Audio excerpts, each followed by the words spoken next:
नमस्कार साथियों, कलाम क्लासेज नोहर में आपका एक बार फिर से हार्दिक स्वागत है। आज हम वापस मिल रहे हैं एक नए टॉपिक के साथ, नए जुनून और नए जज्बे के साथ। आज का जो हमारा टॉपिक रहने वाला है वो है जलधारा। सेकंड ग्रेड के अंदर ये टॉपिक मुख्य रूप से आ रहा है और यहाँ से लगभग पक्का एक क्वेश्चन आएगा ही आएगा। ऐसा कोई एग्जाम ही नहीं हुआ जिसमें जलधाराओं से क्वेश्चन आए। तो जलधारा का टॉपिक है जलधारा, जल संधि। यहां से लगभग हर पेपर में एक एग्जाम में क्वेश्चन पूछा जा रहा है। तो आज का हमारा टॉपिक जलधारा। सबसे पहले तो हम बात करते हैं जलधारा होती क्या है। तो जलधारा देखिए, समुद्र के अंदर एक जल की विशाल राशि जो है वो एक ही दिशा में, एक राशि बहुत बड़ी है जल की, एक ही दिशा में और एक बहुत लंबे समय से जब गति करे तो वो कहलाती है जलधारा। अब ये जलधारा कितने प्रकार की होती है? दो प्रकार की जलधाराएं पढ़ते हैं हम। एक गर्म जल की धारा, एक गर्म जल धारा, और दूसरी हम पढ़ेंगे ठंडी जल धारा।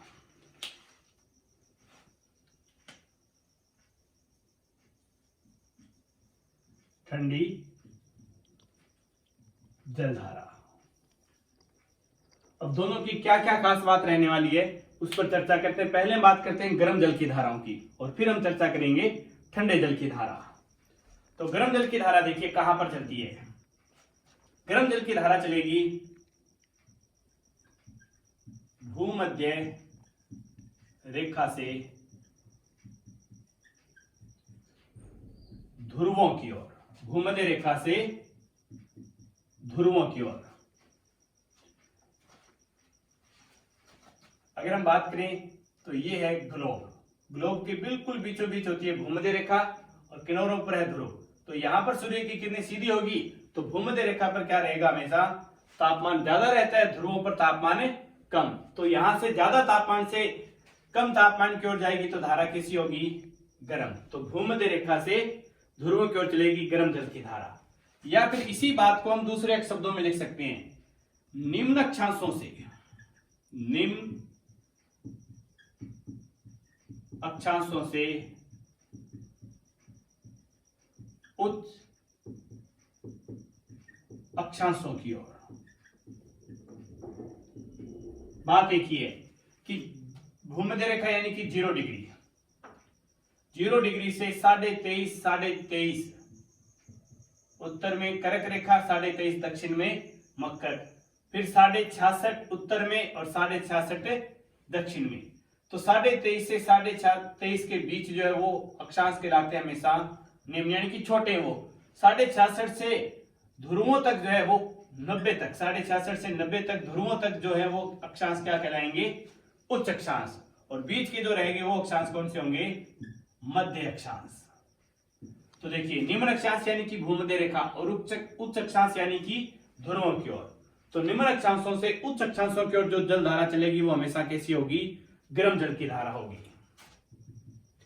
फिर हम बात करें, गर्म जल की धारा हमेशा चलती है महाद्वीपों के पूर्वी तटों पर।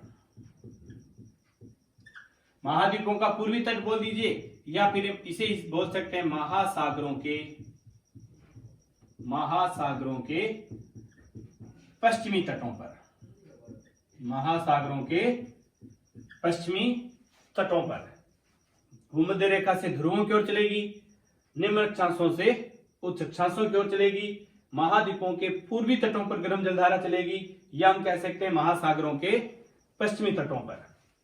या फिर एक जलधारा चलती है प्रतिधारा, और प्रतिधारा जो होगी वो हमेशा भूमध्य रेखा पर चलेगी, सभी महासागरों में चलेगी, और जब भी चलेगी, जहां भी चलेगी, हमेशा गर्म जल की धारा रहेगी। और प्रतिधारा की खास बात है कि ये हमेशा पश्चिम से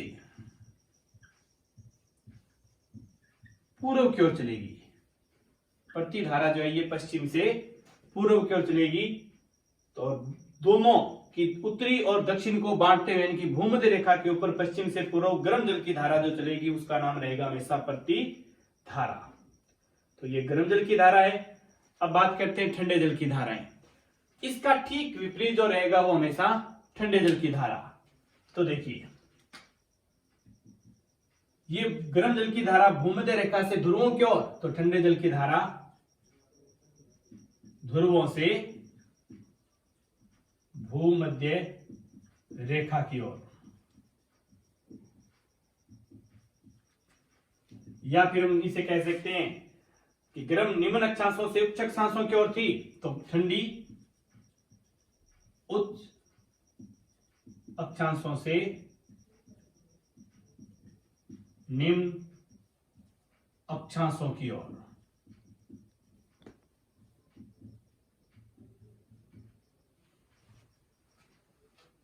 गर्म जल की धारा महाद्वीपों के पूर्वी तटों पर थी, तो ठंडे जल की धारा महाद्वीपों के पश्चिमी तटों पर। महासागरों के गर्म जल की धारा महासागरों के पश्चिमी तटों पर थी, तो ठंडे जल की धारा महासागरों के पूर्वी तटों पर, महासागरों के पूर्वी तटों पर। तो ये रहेगी ठंडे जल की धारा, यानी कि ये विशेषता रहने वाली है। इसके बाद एक बात और रहेगी हमारी कि उत्तरी गोलार्ध और दक्षिणी गोलार्ध। अगर हम बात करें उत्तरी और दक्षिणी गोलार्ध की, तो भूमध्य रेखा से ऊपर उत्तरी गोलार्ध रहने वाला है और भूमध्य रेखा से नीचे दक्षिणी गोलार्ध। उत्तरी गोलार्ध की जो धारा है वो चलेगी क्लॉकवाइज, यानी कि ऐसे चक्कर लगाने वाली है, क्लॉकवाइज। उत्तरी गोलार्ध की धारा कैसी रहेगी? क्लॉकवाइज।